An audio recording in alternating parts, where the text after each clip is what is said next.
Hello, and welcome back to my manor for another story time.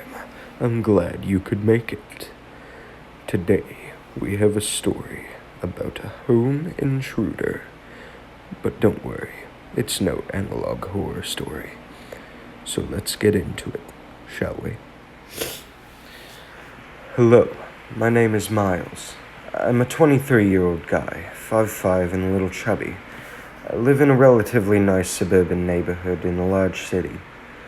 One breezy evening, I went out on my daily walk after work. It was a nice way for me to stay active and relax. I noticed the street lights flick on as I walked. "Better get home," I said under my breath. Turning around and checking the time on my phone, it was much later than I thought, around 8:45 p.m. As I looked up from my phone, I saw it. It looked human, as far as I know it was, but it was just wrong. It had long fingernails, thin long hair, and looked bruised. The most horrific thing was the fact that it had no flesh around the front of its mouth, like it chewed it off to reveal its disgusting teeth.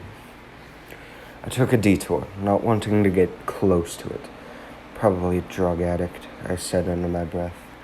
Drug addicts roamed the city. We had a pretty bad problem with it, so I just assumed that it was the reason for its behavior and appearance. I got home and made sure to lock all of my doors and windows in case it followed me. If only I had known.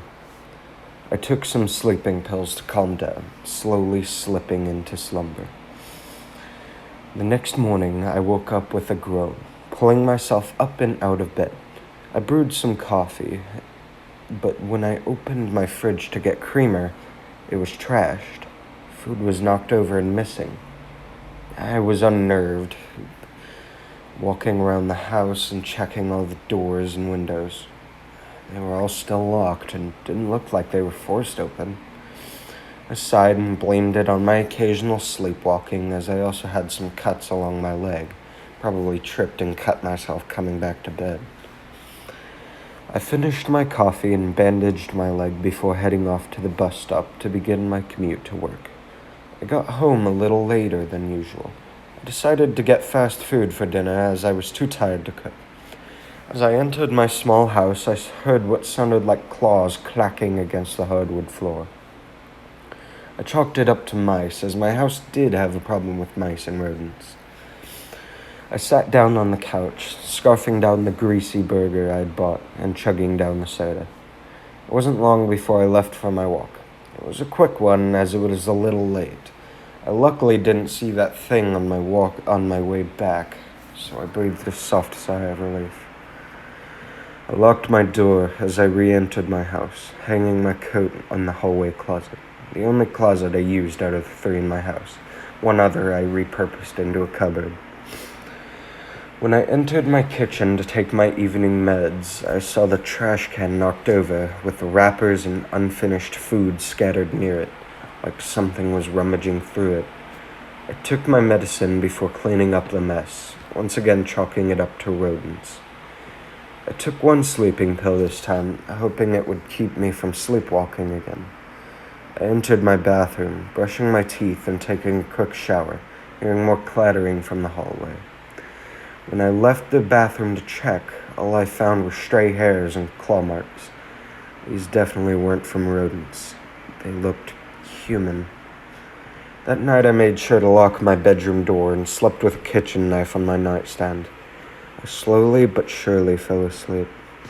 But in the middle of the night, I woke up. I couldn't move. It felt like I was bolted and glued to my bed. I could only move my eyes, which darted around in fear. My stinging eyes finally landed on something. A tall, slender, and lanky figure sitting at the foot of my bed. It had thinning, long hair, which seemed to fall out at the slightest movement. It also had large nails and bruises. It slowly turned its head, and only its head, around to face me. And as soon as I saw its face, I immediately recognized it.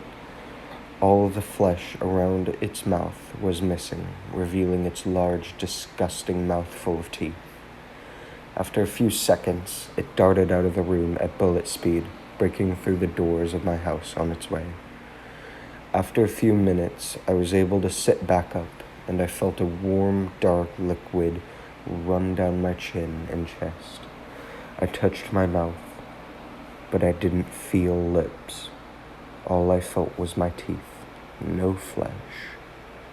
It all makes so much sense now. And that was the story I titled It Followed Me Home. I wonder where our friend Miles is these days. I hope he's doing well with his new look. Goodbye, my friends. I'll see you next time.